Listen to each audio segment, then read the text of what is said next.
오늘의 말씀 본문입니다. 히브리서 11장 5절에서 6절. 믿음으로 에녹은 죽음을 보지 않고 옮겨졌으니 하나님이 그를 옮기심으로 다시 보이지 아니하였느니라. 그는 옮겨지기 전에 하나님을 기쁘시게 하는 자라 하는 증거를 받았느니라. 믿음이 없이는 하나님을 기쁘시게 하지 못하나니 하나님께 나아가는 자는 반드시 그가 계신 것과 또한 그가 자기를 찾는 자들에게 상 주시는 이심을 믿어야 할지니라. 동성애 000 페리치, 세계 이상 기후변화, 이스라엘 전쟁, 러시아 전쟁, 이스라엘 제3성전의 검축임, 움직임 등등, 이런 모든 세계에 돌아가는 여러 징조를 볼 때 우리는 지금 마지막 때를 살고 있습니다. 우리가 신앙생활을 하는 가장 큰 이유가 무엇일까요? 그것은 베드로는 분명히 이렇게 말씀하고 있습니다. 읽어줍니다. 믿음의 결국 곧 영혼의 구원을 받음이라. 우리가 신앙생활, 믿음은 영혼 구원함에 있습니다. 이 영혼 구원함은 수천 년 동안 이어지고 있고 지금의 구원은 바로 휴거입니다. 바울은 이 영혼 구원함에 대해서 그가 엄청나게 고백을 하는데요. 읽어줍니다. 내가 이미 얻었다함도 아니요 온전히 이루었다함도 아니라 오직 내가 그리스도 예수께 잡힌 바 된 그것을 잡으려고 달려가노라. 바울은 그렇게 유명하고 훌륭한 그 하나님의 종임에도 불구하고 이렇게 고백하죠. 나는 이미 얻었다함도 아니다. 그리고 온전히 이루었다함도 아니다. 그는 그리스도 예수에 잡힌 바 되어 구원, 그것을 잡고 지금 달려가고 있다고 말씀하고 있습니다. 구원. 바울은 이 구원에 대해서 엄청나게 강조를 하고 있는데요. 다음 단 읽어줍니다. 내가 내 몸을 쳐 복종하게 함은 내가 남에게 전파한 후에 자신이 도리어 버림을 당할까 두려워함이로다. 보십시오. 남에게 복음을 전파한 후에 자신은 버려둠을 당할까 바울은 두려워한다는 거예요.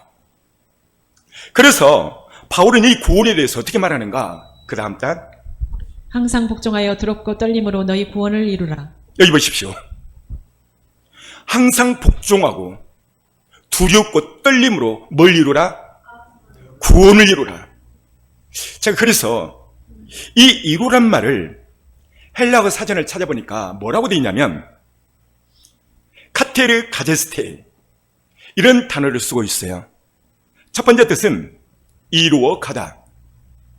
두 번째는 만들어 가다라는 현재 시제형으로 되어 있더라고요.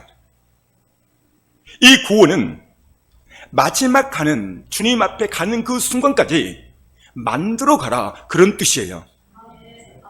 구원의 조건은 예수님을 나의 구세주로 믿고 물과 성령으로 거듭나야 한다고 성경은 말씀하고 있습니다. 그렇다면 휴거의 조건은 무엇인가? 휴거의 조건은 조금 다르는데요. 애복을 준비하라고 말씀하고 있어요. 읽어줍니다. 내가 여호와로 말미암아 크게 기뻐하며 내 영혼이 나의 하나님으로 말미암아 즐거워하리니 이는 그가 구원의 옷을 내게 비시며 공의의 겉옷을 내게 더하심이 신랑이 사모를 쓰며 신부가 자기 보석으로 단장함 갖게 하셨습니다. 여기 보십시오. 구원의 옷, 예수 십자가의 벌로 모든 죄 씻음을 받는 구원의 속옷을 말합니다. 여러분이 속옷을 입듯이 겉옷을 입었죠. 이 겉옷이 공의의 겉옷, 바로 신부의 예복입니다. 혼인잔치에 참석한 사람들은 예복을 입지 않았다는 이유로 쫓겨납니다. 읽어줍니다. 이르되 친구여 어찌하여 예복을 입지 않고 여기 들어왔느냐 하니 그가 아무 말도 못하거늘. 보세요. 너는 어찌해서 예복을 안 입었느냐? 그랬더니 유구무원이라는 거예요. 그 다음 임금이 사한들에게 말하되 그 손발을 묶어 바깥 어두운 데에 내던지라. 거기서 슬피 울며 이를 갈게 되리라 하니라. 예복을 입지 않는 그에게 손발을 묶어서 바깥 어두운 데서 쫓아버리래요. 엄청난 일이죠. 그 다음 청함을 받은 자는 많되 택함을 입은 자는 적으니라. 여기 잘 보십시오. 청함과 택함이 있어요. 어떻게 보면 청함은 구원이고 택함은 예복이죠. 예수님 오시기 전에 소천원 나면 모두가 다 천국을 가요. 그러나 예수님 오실 때는 반드시 택함, 애복을 입으라고 엄청나게 강조하고 있습니다. 그렇다면 이 애복이 무엇인가 늘 말씀했죠? 읽어줍니다. 우리가 즐거워하고 크게 기뻐하며 그에게 영광을 돌리세. 어린 양의 혼인계약이 이르렀고 그의 아내가 자신을 준비하였으므로 그에게 빛나고 깨끗한 세마포 옷을 입도록 허락하셨으니 이 세마포 옷은 성도들의 옳은 행실이로다 하더라. 이 세마포 옷, 애복이죠. 무엇인가? 성도들의 옳은 행실이라는 겁니다. 그렇다면 이 성도들의 옳은 행실은 무엇인가? 말씀대로 살아가는 거예요. 어떠한 환경 가운데서도 말씀을 붙잡고 가는 거예요. 사람들은 욕심과 공허함을 채우기 위해서 죄를 짓습니다. 죄 짓는 이유는 죄가 성경에서 얼마나 심각하다는 것을 모르기 때문에 죄를 짓습니다. 죄의 심각성에 대해서 이렇게 말하고 있는데요. 읽어줍니다. 죄의 삭은 사망이요. 여기 보십시오. 여러분만 시작. 죄의 삭은 사망이다. 이 말은 죄 문제를 해결받지 못해버리면 지옥이란 말이에요.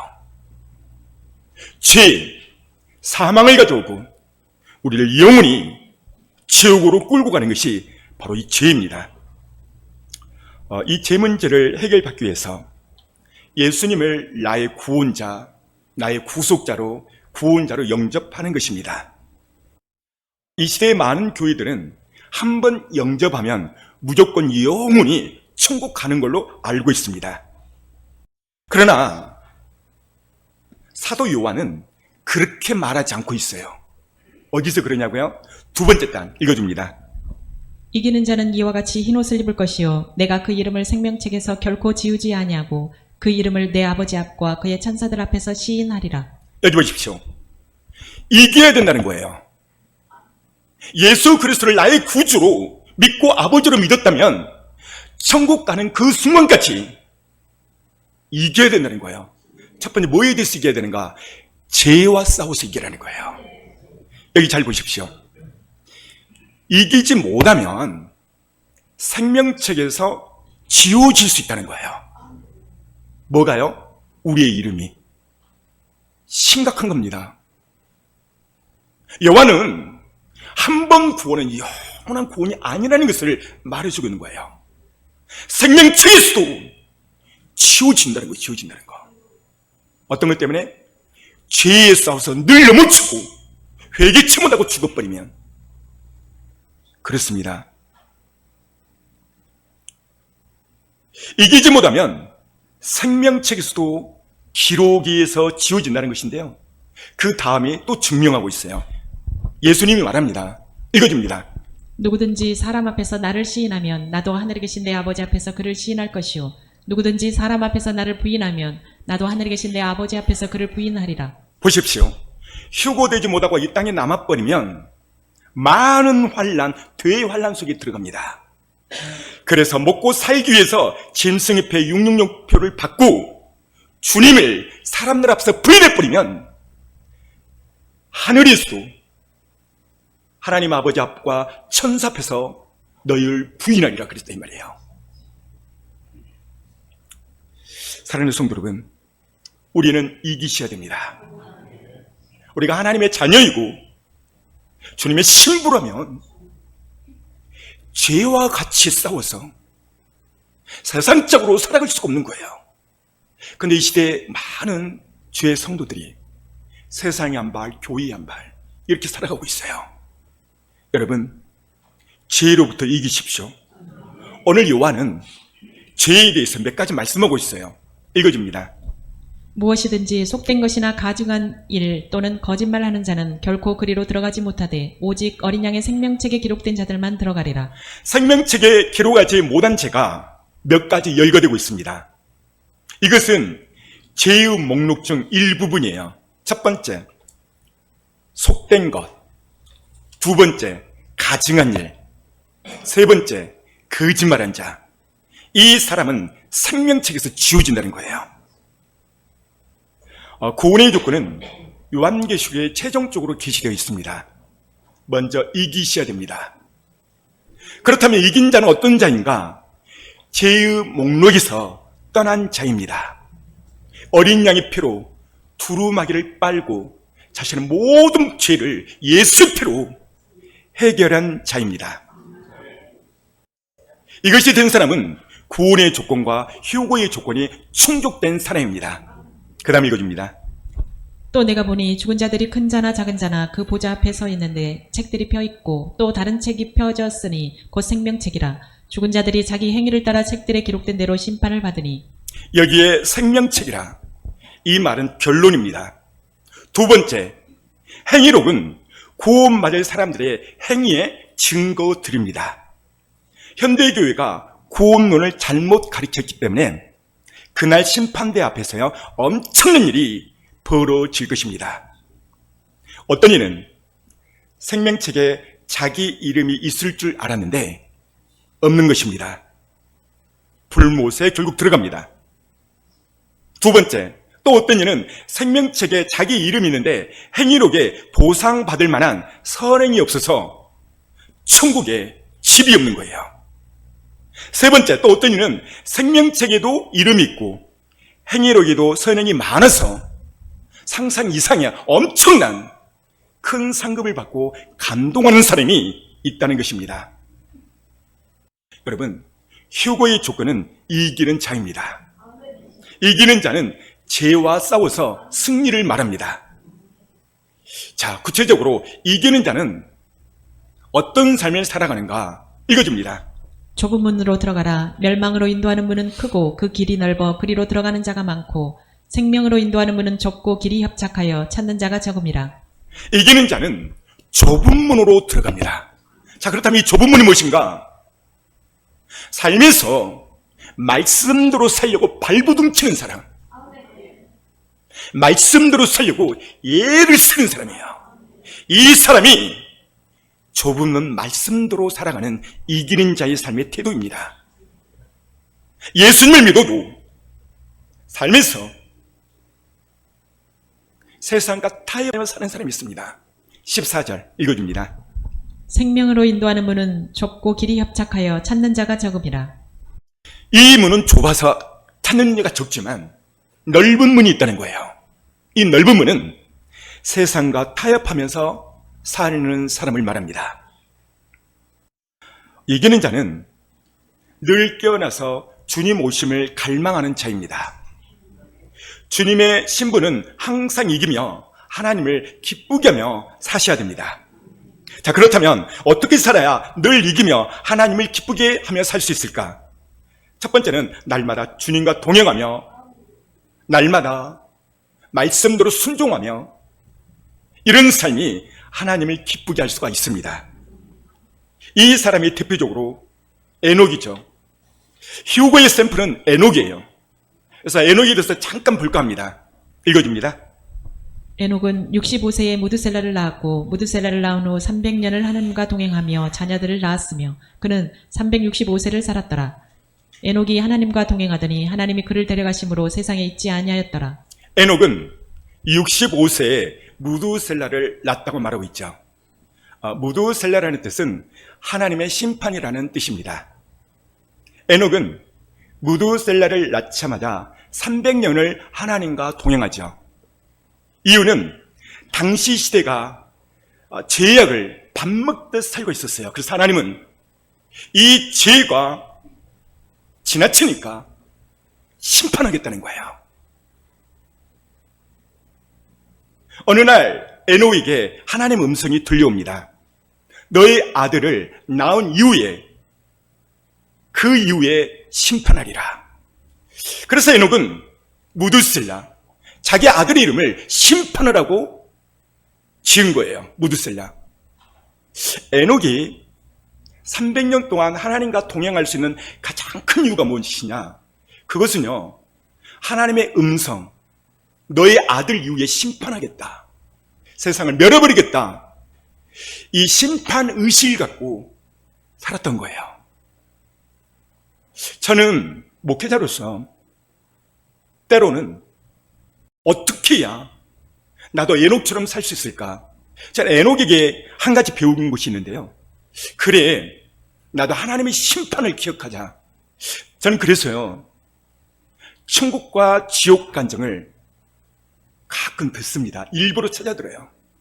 특별히 지옥 간증, 전 건전한 그 간증을 찾아서 들어요. 이유는 뭐냐면, 내가 지옥 간증을 들을 때 목회자로서 가장 정직하게 살 수가 있겠더라고요.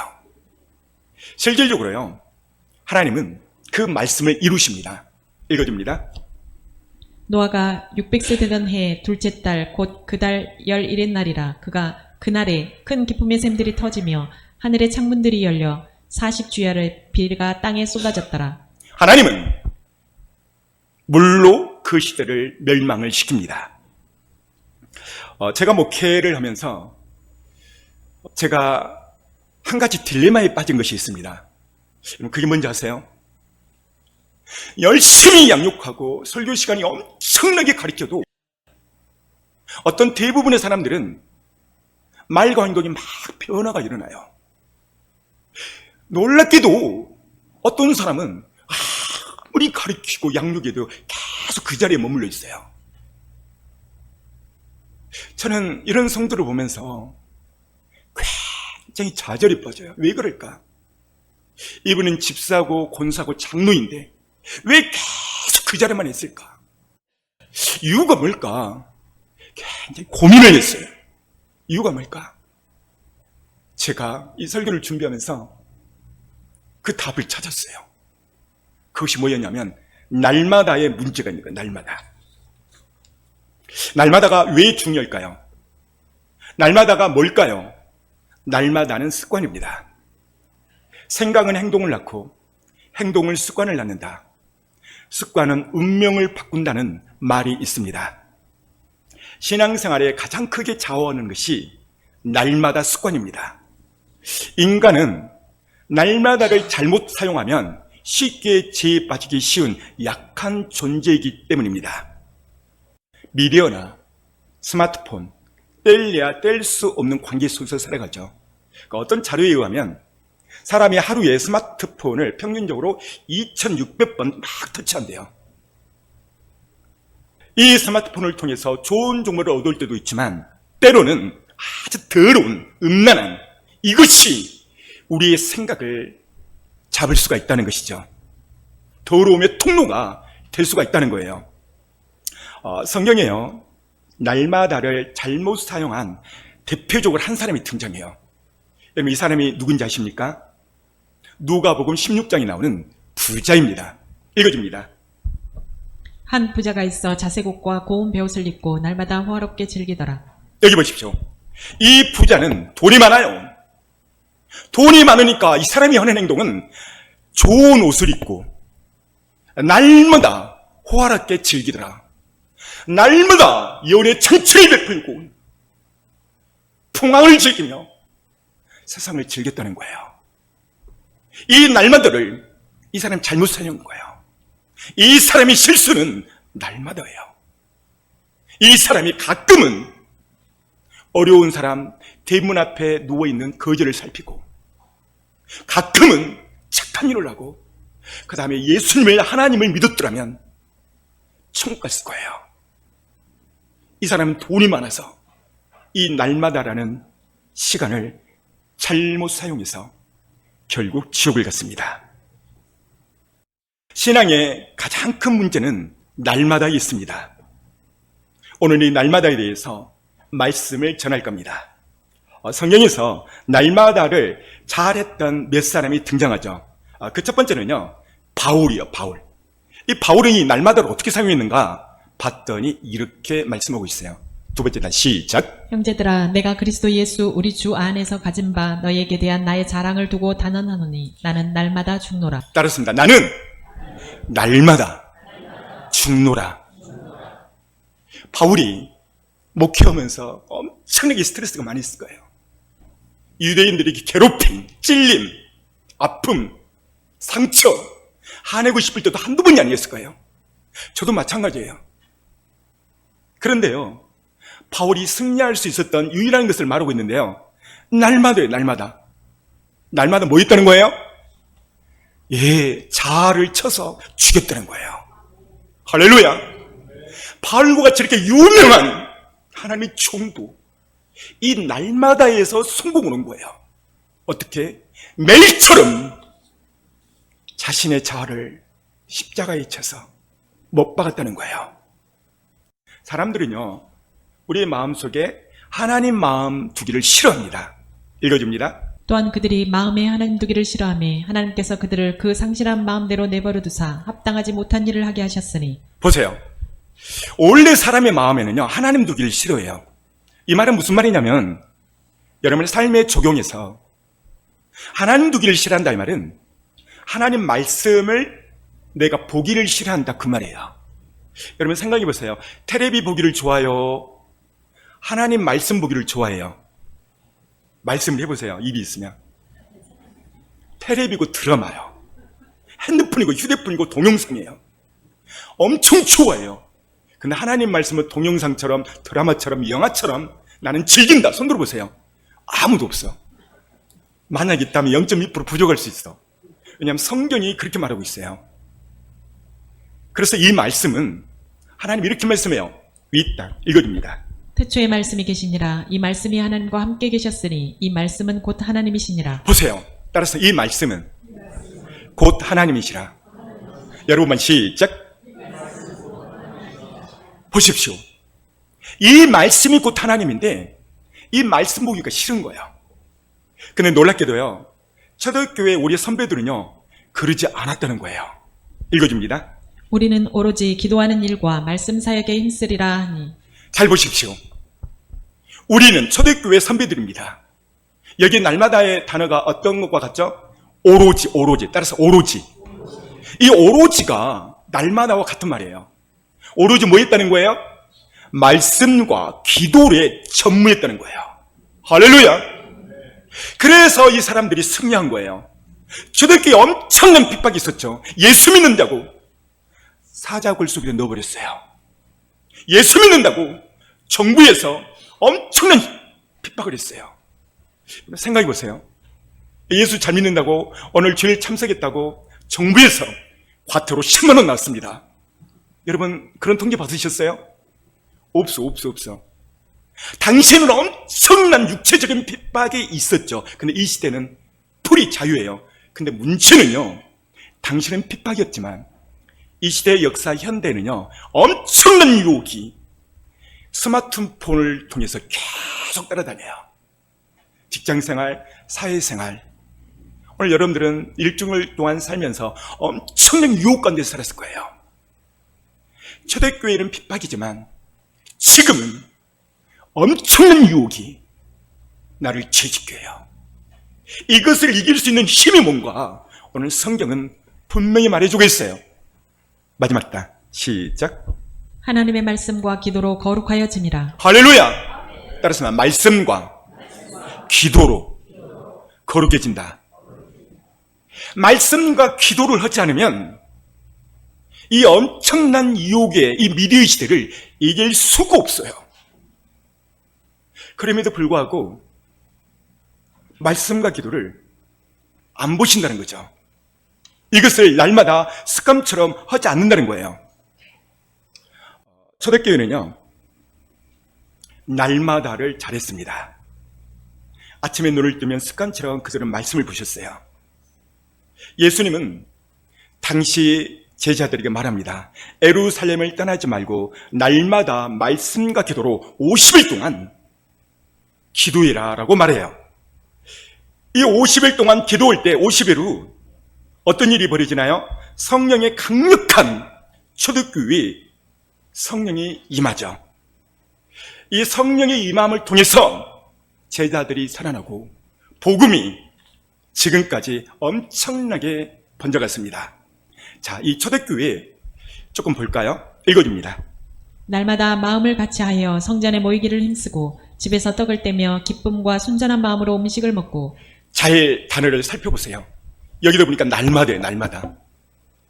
여러분 초대교회 선배들은 뭘 잘했다는 거예요? 날마다 모이기를 힘썼대. 모여서 뭐 했을까요? 오직 말씀과 기도를 했다는 거예요. 그리고 떡을 뗐다 이 말은 교제를 했다는 것입니다. 이 날마다를 잘했더니 하나님은 좋은 열매를 맺게 했습니다. 그 다음 단 하나님을 찬미하며 또 온 백성에게 칭송을 받으니 주께서 구원받는 사람을 날마다 더하게 하시니라. 첫 번째 열매는 날마다를 잘하면요 이기는 삶을 살 수 있어요. 두 번째 날마다를 잘하면 교회를 구원 받는 사람은 날마다 더한다 이 말은 부흥시킨다는 거죠. 첫 번째 날마다를 잘하면 죄를 이길 수 있는 승리의 삶을 살 수 있고, 두 번째는 교회적으로는 교회를 부흥시킨다는 것이죠. 날마다의 삶의 습관은 에녹 삶의 라이프 스타일입니다. 날마다는 초대교회 라이프 스타일입니다. 날마다 주님과 동행하는 삶의 습관이 되면 놀라운 일이 벌어집니다. 이것을 예수님의 제자들이 이거를 친히 목격을 하는데요. 이 날마다 그들은 기도하는 습관이 있었어요. 이 날마다를 잘했더니 기적이 일어나는데요. 또 볼까요? 읽어줍니다. 제9시 기도 시간에 베드로와 요한이 성전에 올라갈새. 자, 사도행전 3장 1절을 보면 제9시 기도 시간에 베드로, 요한 제자들은요 하루 3번의 기도 습관을 들였어요. 기도하러 올라가는 제9시 시간에 성전 미문에 앉아있는 안진뱅이를 일으켜버립니다. 여러분, 일으킨 이유가 뭐죠? 원인이 뭐죠? 날마다예요. 날마다 뭐 있다는 거예요? 기도의 습관. 따랐습니다. 기도의 습관이 기적을 일으켰다. 그렇습니다. 기도하지 않고 맨날 성전에 갔다 못 일으킵니다. 기도 때문에 일으켜요. 여러분의 삶에 기적과 이적의 삶을 살고 싶다면 오늘 날마다를 점검하셔야 됩니다. 초대교회에 교회에 엄청난 핍박이 있었죠. 두 번째 단 보면 그 부분을 살짝 묘사하고 있는데요. 읽어줍니다. 그들이 옳게 여겨 사도들을 불러들여 채찍질하며 예수의 이름으로 말하는 것을 금하고 놓으니. 보세요. 사도들, 제자들을 불러서 채찍질했다는 거예요. 그리고 감옥에 갔죠. 41절. 사도들은 그 이름을 위하여 능욕받는 일에 합당한 자로 여기심을 기뻐하면서 공회 앞을 떠나니라. 할렐루야! 여러분 생각해 보세요. 이 채찍이 보통 채찍인가요? 아닙니다. 1.5m 끝부분에 낚시 바늘이 달려 있어요. 이것을 쫙 맞으면 살점이 뜯겨 나가요. 여러분, 오늘 이 시대 역사에 정부에서 이런 채찍이 있다면 오늘 여러분 이 교회에 참석할까요? 고민이 심히 많을 겁니다. 그런데요, 초대교회 선배들은요, 세상에 이런 능력을 받으면서도 뭐 했다? 기뻐했대. 할렐루야! 따라서 봐요. 기뻐했다. 왜 기뻐할 수 있었을까? 날마다의 승이에요. 날마다 뭐예요? 말씀과 기도의 습관. 이것이 그들의 마음을 기쁨으로 이끌어갔다는 거예요. 할렐루야! 이것이 내 삶에 적용한다면 내 삶에는 기적과 이적의 축복이 왜 일어나지 않을까요? 왜 나는 계속 선 넘고 사닐까요? 답이 있어요. 여러분의 삶의 날마다의 실패입니다. 내가 실패한 이유는 아무리 신앙생활을 오래 하고 중직자여도 날마다의 실패한 사람은 기적과 이적의 삶을 살 수가 없어요. 때로는 오늘처럼 목사님 설교에 집중하고 은혜를 받고 아주 은혜를 이렇게 돌아갑니다. 근데 이 효과가 3박 4일을 못 갑니다. 왜 그럴까요? 날마다의 실패이기 때문에 그래요. 예를 들자면 인터넷, TV, 케이블 TV를 보다가 엄청난 좋은 보약을 막 선전을 해요. 우와, 저거다 하고 6개월치를 샀어. 엄청난 돈을 지불하고, 이야, 저거 먹으면 우리 가족 온 가족이 눈이 밝아지고 건강할 거야. 그리고 한 달 동안은 열심히 먹어. 2달째는 쳐다도 안 봐. 결국 어떻게 돼요? 다 버리게 돼 있어요.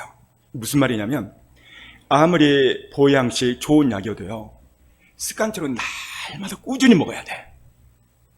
운동이 좋다고 3박 4일 동안 운동해버려. 그 다음에 아예 안 해버려. 어떻게 될까요? 안 한 것보다 못해. 운동이 좋다면 습관처럼 계속 꾸준히 하셔야 돼요.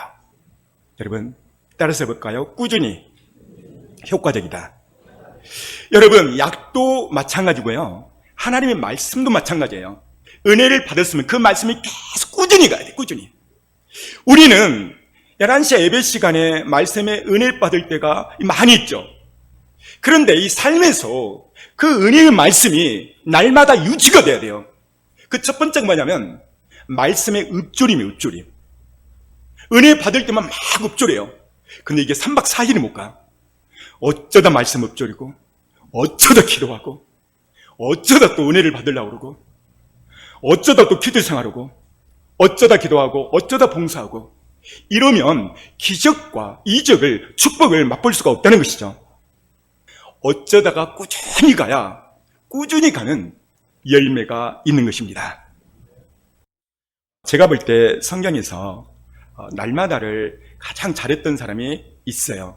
누군지 아시죠? 모세. 제가 왜 이 말씀을 반복하느냐? 여러분의 삶에서 날마다가 안 되니까 날마다가 되라고 또 반복을 하는 거예요. 읽어줍니다. 모세가 죽을 때 나이 120세였으나 그의 눈이 흐리지 아니하였고 기력이 쇠하지 아니하였더라. 모세는 40년 동안 광야에서 하나님의 백성을 이끌며 가나안 땅으로 이끌어내는 것이 그의 사명이었어요. 40년 동안 백성들로 인해서 엄청나게 스트레스를 받아요. 돌로 던짐을 당하고 핍박하고 박해하고 맨날 원망불평하고 그 많은 스트레스를 어떻게 이기는가? 그 다음 단 아침에 주의 인자심이 우리를 만족하게 하사 우리를 일생 동안 즐겁고 기쁘게 하소서. 모세의 날마다의 습관은 이겁니다. 아침에 눈을 뜨면 하나님의 말씀을 읊조리고 기도를 했다는 거예요. 어떤 기도? 우리를 만족하게 하사 우리를 일생 동안 즐겁고 기쁘게 하소서. 이것이 모세의 삶의 라이프 스타일이었어요. 시편을 보면 약 15번 정도의 날마다 말씀의 읊조림 습관에 대해서 말씀하고 있는데요. 윗단 읽어줍니다. 내가 날이 밝기 전에 부르짖으며 주의 말씀을 바라싸우며 주의 말씀을 조용히 읊조리려고 내가 새벽녘에 눈을 떴나이다. 보세요. 날이 밝기 전 새벽이죠. 말씀을 바랬다, 읊조렸다는 거죠. 또 말씀을 조용히 읊조리려고 뭐 했다는 거예요? 새벽에 눈을 떴다는 것입니다. 육의 음식은 입으로 씹어서 먹습니다. 영의 양식의 말씀의 섭취는 말씀을 읊조려서 먹습니다.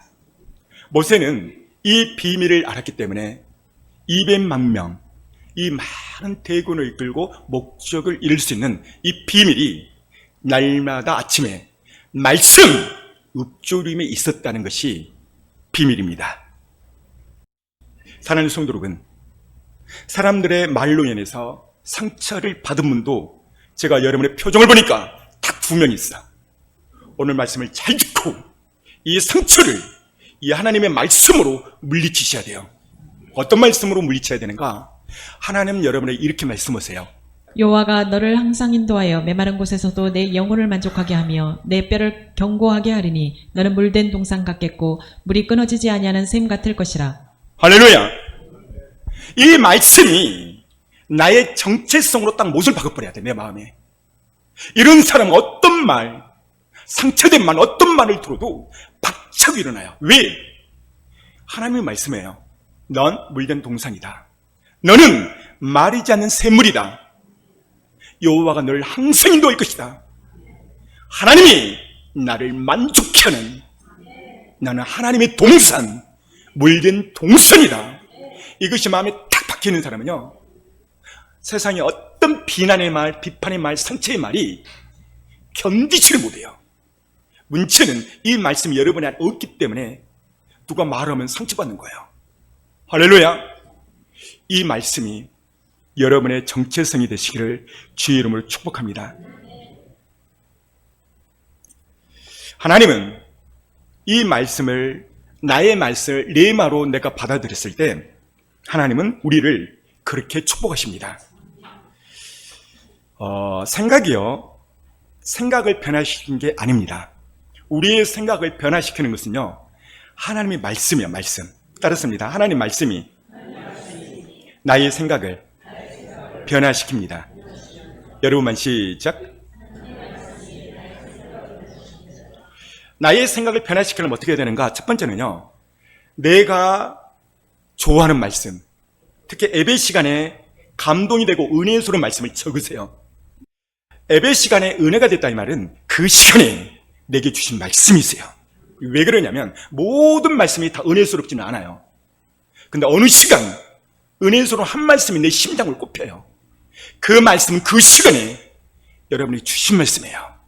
저는 그렇게 믿고 기도를 해요. 근데 그 말씀 그대로 되어지더라고요. 그래서 만약에 이 말씀이 여호와가 너를 항상 인도하여 메마른 곳에서도 내 영혼을 만족하며 내 뼈를 경고케 한다, 이 말씀이 은혜를 받았다면 이 시간 하나님 내게 주신 말씀이구나, 이 말씀을 계속 나만 들을 수 있는 말씀으로 읊조리는 거예요. 그 읊조리면 어떻게 되는가? 하나님 이렇게 하세요. 그들에게 이르기를 여호와의 말씀에 내 삶을 두고 맹세하노라. 너희 말이 내 귀에 들린 대로 내가 너희에게 행하리니. 할렐루야. 너희 읊조리는 말이 내 귀에 들린 대로 우와 주님이 시행하겠다는 거예요. 중요한 말씀입니다. 나의 정체성, 남이 하는 말이 나의 정체성이 아니에요. 사람들의 말이 나의 정체성이 아니에요. 나의 정체성은 오늘 이 시간 11시 예배 시간에 이사야에서 58장 11절이 나의 정체성으로 사는 사람은 늘 여러분들은 물된 동산입니다. 그래서 물된 동산의 말은 무슨 말이냐면 축복을 가리키는 거예요. 끊이지 않는 물된 동산과 같은 축복을 주님이 주신다는 것입니다. 이 말씀 안에 들어가려면 늘 읊조리셔야 됩니다. 결론입니다. 여러분의 삶이 어렵고 힘드니까, 또 무너졌습니까? 그렇다면 하나님의 말씀을 읊조리십시오. 그것도 날마다 아침에 눈을 뜨면. 그렇게 하면요, 하나님의 말씀이 성령이 검이 돼서 여러분의 모든 부정적인 생각을 끊어버릴 거예요. 정체성을 새롭게 하셔야 됩니다. 실패하고 좌절 속에 있으면 주변에서 부정적인 말이 막 들려요. 작은 안 좋은 말도 마음을 꽂혀요. 이유가 뭔가? 내 안에 하나님의 말씀이 없기 때문에 그래요. 그래서 내 심령, 나의 정체성, 우리의 마음 훈련을 하려면 날마다 하나님 말씀의 읊조림에 답이 있는 것입니다. 자, 결론적으로 날마다 승리한 사람과 실패한 사람을 비교하고 마칠 겁니다. 첫 번째, 날마다의 실패한 사람이 대표적으로 또 한 사람이 등장하는데 그 사람이 누구냐면 사울입니다. 사울은 처음에 날마다를 잘했어요. 그래서 하나님 앞에 칭찬을 받았죠. 근데 세월이 감에 따라 사울이요, 실수를 해요. 무슨 실수를 하냐면 날마다의 실수를 합니다. 그가 왕이 된 이후 하나님의 은혜를 잊어버립니다. 이유는 뭐냐면 날마다를 실패했기 때문에 그래요. 그래서 하나님 앞에 그가 결국 불순종의 죄를 짓게 됩니다. 어느 날 사무엘에게 하나님의 말씀이 들려옵니다. 뭐라고 말씀하냐면 윗단 읽어줍니다. 여호와께서 사무엘에게 이르시되 내가 이미 사울을 버려 이스라엘 왕이 되지 못하게 하였거늘 내가 그를 위하여 언제까지 슬퍼하겠느냐. 너는 뿔에 기름을 채워 가지고 가라. 내가 너를 베들레헴 사람 이새에게로 보내리니 이는 내가 그의 아들 중에서 한 왕을 보았느니라 하시니라. 날마다 이 실패한, 그리고 제 불순종의 죄를 지은 사울에게 어느 날 사무엘에게 하나님의 말씀이 임하죠. 뭐라고 말합니까? 내가 이미 사울을 버렸다. 버렸대요. 근데 지금 버렸는데 지금 사울은 왕이에요, 왕이에요? 왕이에요. 잘 들으세요. 이게 굉장히 중요한 말씀이거든요. 여기서 버렸다 이 말은 왕의 직분을 떠나겠단 말이 아니에요. 여기서 버렸다 이 말은 하나님의 성령이 그를 떠나버린 거예요. 놀라운 사실은 사울이 이걸 알았을까요, 몰랐을까요? 몰라요. 사울은 착각 속에서 나는 왕이야, 그리고 하나님의 기름 부음을 받았으니까 하나님이 나와 함께 하셔, 이런 엄청난 착각을 해버립니다. 하나님은 두 번째 날마다의 성공한 한 사람이 있었죠. 그가 누구죠? 이새의 아들. 이새의 아들이 누구예요? 다윗이죠. 왕을 보았느니라. 너는 그에게 기름을 부어라. 지금 이 명령이 떨어졌을 때는요, 이미 사울은 버림받음을 당했어요. 근데 현재는 왕이에요. 문제는 사울이 이걸 몰라요. 몰라. 그리고 그 왕의 기름 부음이 옮겨져 버려요. 누구에게로? 다윗으로. 사울은 하나님의 기름 부음, 성령이 떠났음에도 불구하고요, 그는 왕이었고 인맥이 대단했습니다. 그리고 그를 따르는 엄청난 사람들이 있었죠. 이 사람은 결국 기름 부음이 떠나가고 하나님의 버림을 받게 돼요. 반대로요, 다윗은 날마다의 성공을 해요. 읽어줍니다. 저녁과 아침과 정오에 내가 근심하여 탄식하리니 여호와께서 내 소리를 들으시리로다. 이게 누가 한 말이에요? 다윗의 고백이죠. 다윗은요, 양치기 때부터 시작해서 왕이 되는 그 순간까지 그는 날마다의 성공을 해요. 그가 날마다 뭘 잘했냐면 아침, 저녁, 아침, 정오에 뭐 했다는 거예요? 근심하여 탄식했다. 이 말은 울며 애통하며 하나님 앞에 날마다 기도로 승리했다는 거예요. 그랬더니 그 결과가 어떻게 이어지냐면 그 다음 딱 사무엘이 기름불병을 가져다가 그의 형제 중에서 그에게 부었더니 이날 이후로 다윗이 여호와의 영에게 크게 감동되니라. 사무엘이 떠나서 라마로 가니라. 사무엘의 성령의 기름불이 다윗에게 부어져죠. 다윗은 이때 왕이었어야 아니에요. 아주 초라한 목동이에요. 근데 성령의 기름 부음이 임하니까 하나님의 영이 충만 감동이 됐다는 거예요. 할렐루야. 이때 당시에 다윗은 아무것도 가진 것이 없습니다. 권력, 부귀영화, 그를 따르는 사람도 아무도 없어요. 그러나 그에게는 유일한 한 가지 성령의 기름 부음이 그게 충만 임합니다. 왜요? 날마다의 성공이기 때문에. 다윗에게는 날마다 성령의 기름 부음이 있었기 때문에 그가요 엄청난 고백을 하죠. 읽어줍니다.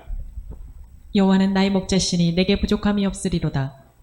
그 다음 내가 사망의 묵침한 골짜기로 다닐지라도 해를 두려워하지 않을 것은 주께서 나와 함께 하심이라. 주의 지팡이와 막대기가 나를 안위하시나이다. 다윗 부족함이 많아요. 이 시편 23편은 사울에게 쫓겨서 광야에서 지은 시예요. 그런데 부족함이 없대요. 왜 부족함이 없어요? 성령의 기름 부음이 충만하니까. 성령의 기름 부음이 충만한 이유는 뭡니까? 날마다의 성공하니까. 환경이 어렵고 힘들지라도 날마다의 승리하니까 다윗이 고백합니다. 부족함이 없대. 우와, 부족함이 없대.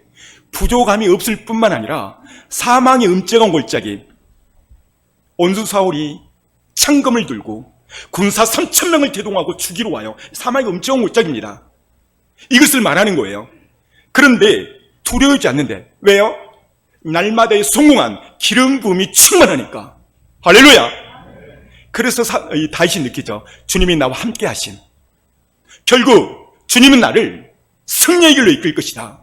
5절 읽어줍니다. 주께서 내 원수의 목전에서 내게 상을 차려주시고 내 머리에 부으셨으니 내 잔이 넘치나이다. 보십시오. 주께서 내 원수의 목전에서 상을 차려준 어떤 상인가? 기름 부음, 성령의 기름 부음. 이 기름 부음이 넘쳐났다는 거예요. 이유가 뭐죠? 날마다의 성공해버리니까. 할렐루야. 여러분, 날마다의 성공한 사람은요, 내적인 특징이 있어요. 첫 번째는 기쁨이 있어요. 두 번째는 감사가 있어요. 세 번째는 기도가 있어요. 네 번째는 성령이 충만함이 있어요.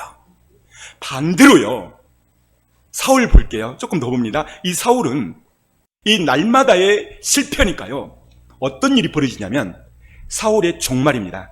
윗단 읽어집니다.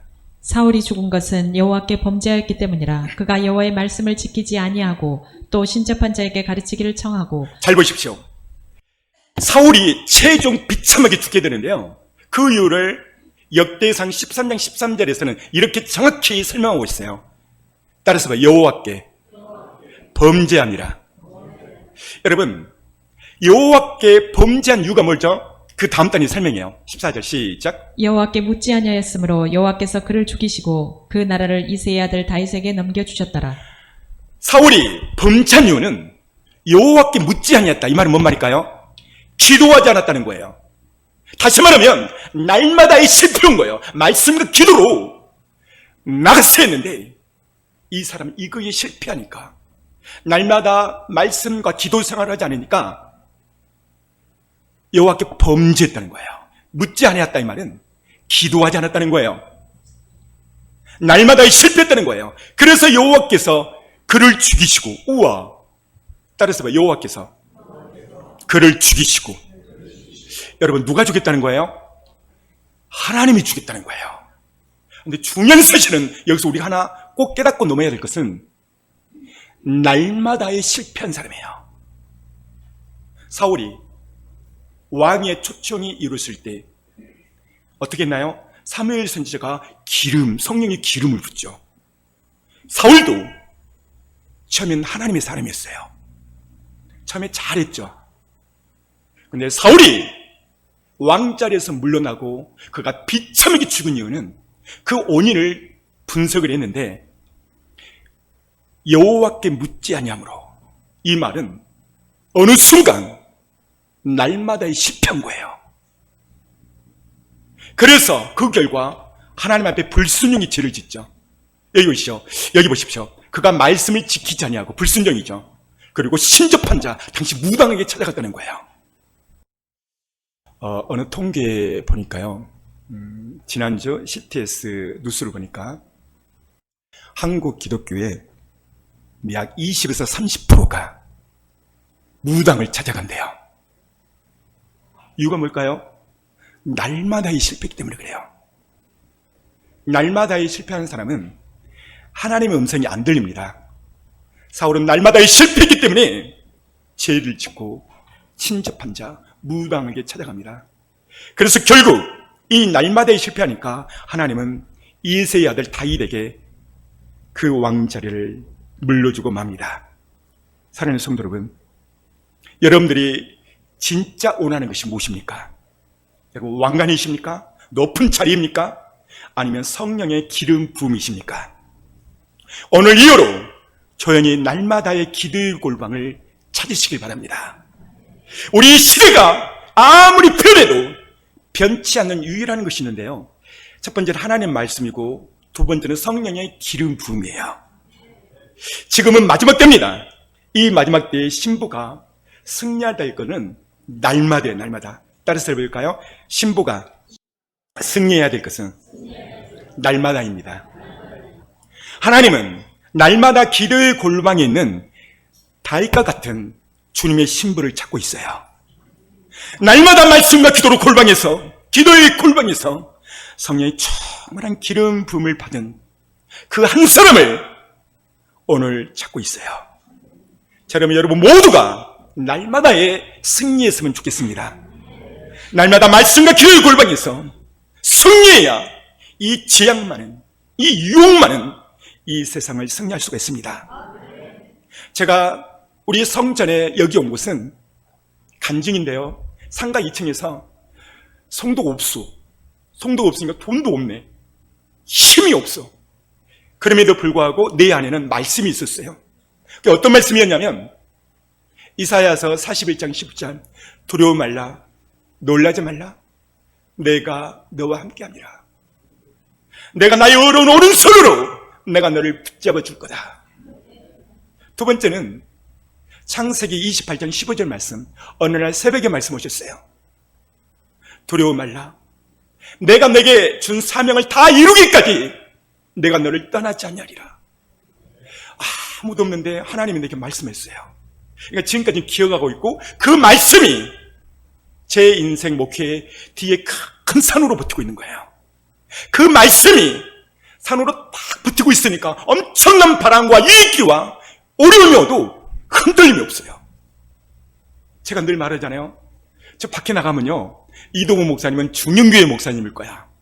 최소한도 500명, 어떤 사람은 1000명, 이렇게 생각한다니까요. 이유는 뭐냐면 하나님이 버티고 있기 때문에 그래요.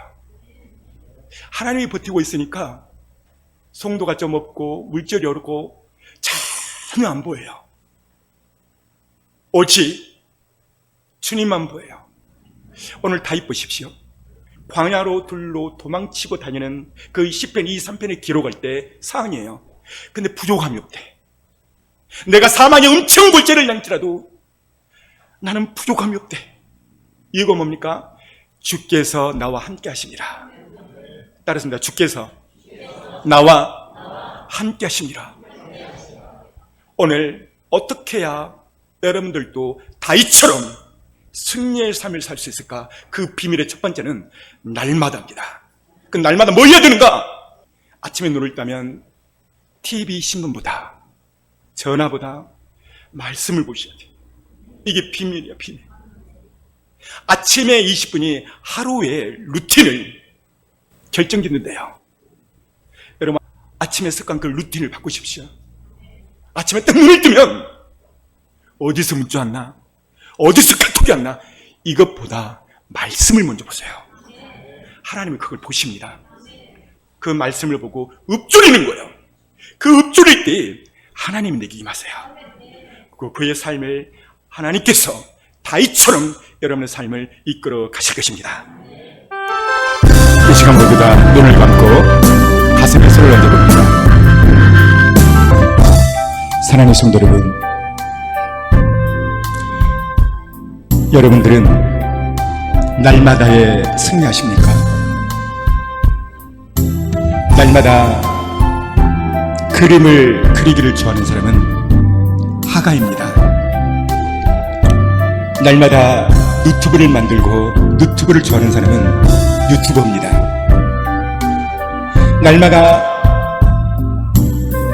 음악을 만드는 사람은 음악가예요. 날마다 세상을 즐기고 세상적으로 사는 사람은 불신자입니다. 아침에 눈을 뜨면 다윗처럼 말씀을 묵상하고 모세처럼 아침에 일어나 기도하고 그런 사람은 주님의 신부입니다. 여러분의 자신을 점검해 보세요. 여러분들은 아무도 안 볼 때 날마다 뭐에 빠져 삽니까? 그것이 바로 여러분의 정체성입니다. 오늘 이 설교를 듣고 여러분들이 정말 예수님의 신부가 맞다면 말씀을 사모하십시오. 주님 오심을 사모하십시오. 말씀과 기도에 전무하시고 읊조리십시오. 바울은 말입니다. 너는 그리스도의 편지요 그리스도의 향기라. 너희는 세상의 소금이요 빛이라. 우리가 정말 예수님의 신부가 맞다면 아침에 눈을 뜨면 말씀을 읊조리고 기도하며 신부답게 살아갑니다. 우리가 세상 사람이라면 우리는 세상에 취해 사는 거죠. 사는 성도 여러분, 이 마지막 때에 주님 오신 재림의 소식, 노아는 하나님 앞에 은혜를 입었더라. 그 은혜를 입은 노아는 마지막 때를 준비해서 그의 가정이 구원을 받았습니다. 사랑하는 성도 여러분, 이 모든 것은 하나님 은혜. 전에 아주대학병원을 갔더니 어느 중환자가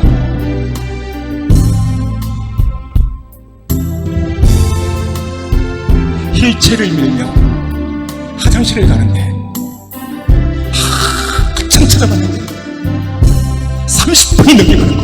그 짧은 거리. 사랑하는 성도 여러분, 내 몸으로, 건강한 몸으로 오늘 예배를 드리며 하나님 앞에 나왔다는 거 은혜입니다. 감사하십시오. 내 손과 발로 화장실 갈 수 있다는 거 감사하십시오. 하나님의 지키심과 하나님의 보호하심입니다. 이 시간 주의 3차원 기도할 때 하나님, 나는 많은 은혜를 받았음에도 불구하고 하나님의 은혜를 잊어버렸습니다. 용서하여 주시고 이 하나님의 은혜를 내가 다시 회복하기 원합니다. 이 시간 주의 3차원고 관철을 회개하며 첫사랑과 은혜를 찾기 원합니다. 그런 마음으로 주의 성령 기도합니다. 주여 주여 주여. 오 그러신 하나님, 수많은 은혜를 받고 수많은 말씀을 받고 수많은 은혜를 가운데 살았는데 하나님 은혜를 잊어버렸습니다. 용서하여 주옵소서. 예수의 피로, 예수의 벌로, 예수의 예수의 피로 예수의 벌로 용서하여 주옵소서. 키만 당나귀 여겼고 말만 많았습니다. 용서하여 주옵소서. 예수의 피로 예수의 벌로 예수의 피로 이 시간 간절히 주여 생각하시옵나이다. 주여 주여 주여 주여 주여 용서하여 주옵소서.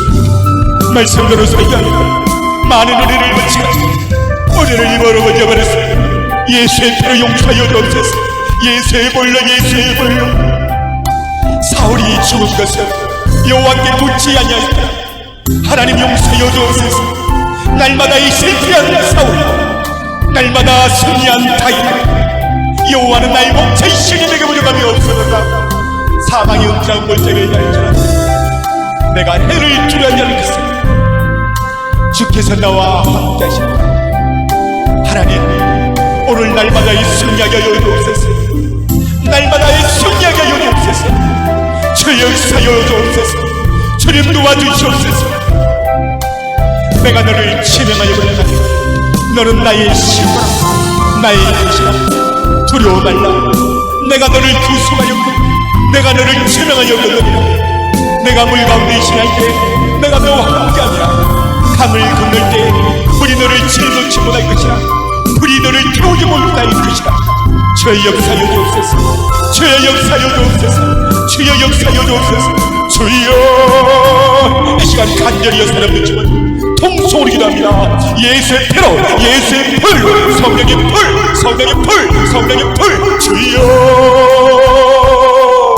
주의 역사여 주옵소서. 예수의 피로 예수의 불로 예수의 피로 예수의 불로 예수의 피로 예수의 피로 예수의 불로 주여 내가 눈을 내리라. 나의 이동이 어디 있습니까? 나의 이동은 천지르신 여호와께서다. 주의 역사여 주시옵소서.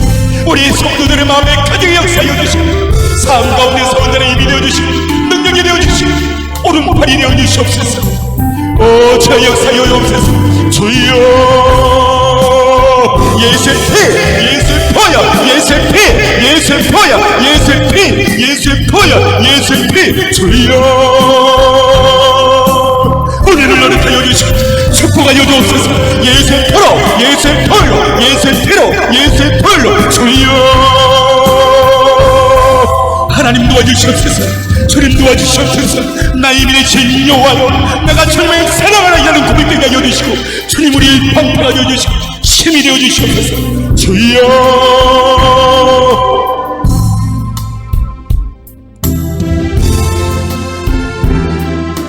몸이 아프신 분은 아픈 부에 손을 얹습니다. 문제가 있는 사람은 두 손을 믿음으로 가슴에 얹습니다. 예수께서 채찍맞음으로 예수께서 채찍맞음으로 우리의 모든 질병을 짊어지셨도다 있으니 이 시간 채찍의 능력이 저들의 머리에서 발끝까지 있게 하여 주옵소서.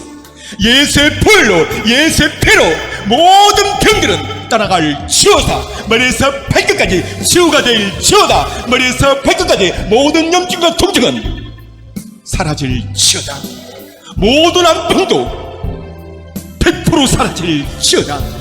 뼈 마디마디 근육 신경독지 세포 하나하나 깨끗하게 회복될 지어다. 회복될 지어다. 예수의 피가 저들의 몸에 흐르고 넘쳐나게 하여 주옵소서.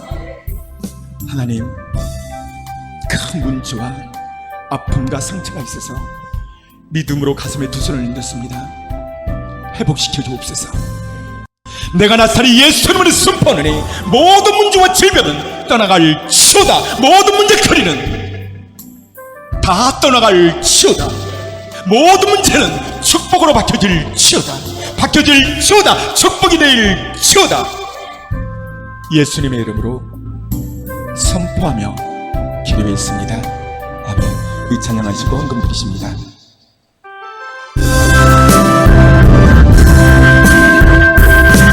내가 두려웠던 모든 것들이 내가 지나왔던 모든 시간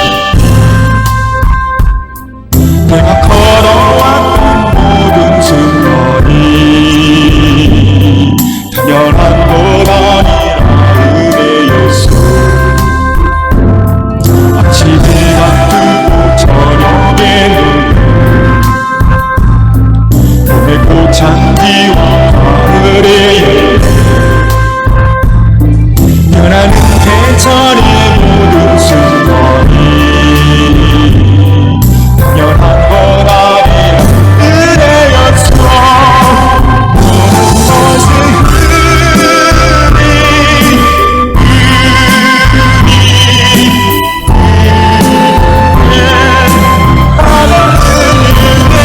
내 삶에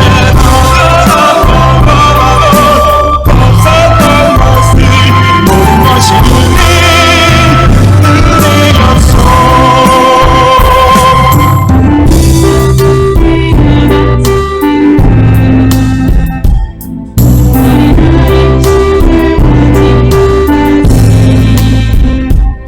숨을 쉬며 살며 꿈을 꾸는 삶, 영한 보다의 은혜였소. 내가 하나님의 자녀로 살며 그를 사랑하며 예배하는 삶, 복음을 전할 수 있는 축복이 영한 보다의 은혜였어. 모든 것의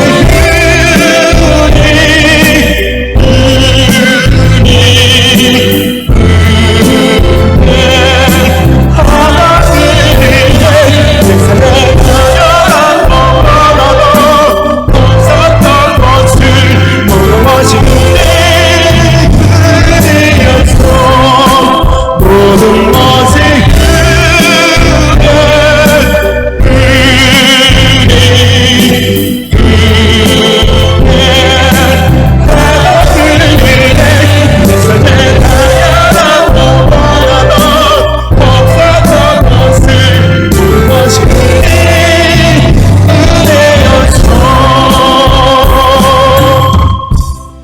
그렇습니다. 주님, 이 모든 것이 주님의 은혜였음을 고백합니다. 하나님, 나의 가정, 나의 자녀, 나의 목회, 나의 직장, 내가 한 걸음 한 걸음 살아가는 이 모든 것이 첫째도 둘째도 셋째도 주님의 은혜입니다. 주님의 은혜입니다. 이렇게 부족한 자를 말씀을 전하는 목회자로서 교회를 맡게하고 목회를 할 수 있는 것, 내가 이 강단에 건강하게 설교를 전할 수 있는 것, 말씀을 전하는 것, 마지막 때를 전하는 것, 신부를 준비시키는 것, 이 모든 것이 주님의 은혜입니다. 주님께 영광과 찬양과 존귀와 박수를 올립니다. 영광받아 주옵소서. 하나님, 우리뿐만 아니라 나뿐만 아니라 여기 있는 모든 성도들, 이와 같이 이 모든 것이 하나님의 은혜임을 고백합니다. 하나님, 은혜의 은혜 있게 하여 주시고 저들 모두를 축복하여 주시옵소서. 저들의 건강이 예수의 피로 깨끗하게 회복되고 감격케 하여 주옵소서. 예수의 이름으로, 예수의 피로, 예수의 벌로 축복이 말지어다. 저들은 모든 표정의 어둠의 영들은 다 떠나갈지어다, 떠나갈지어다, 떠나갈지어다. 주의 놀라운 축복이 임하게 하여 주옵소서. 예수님의 이름으로 축복하며 기도했습니다.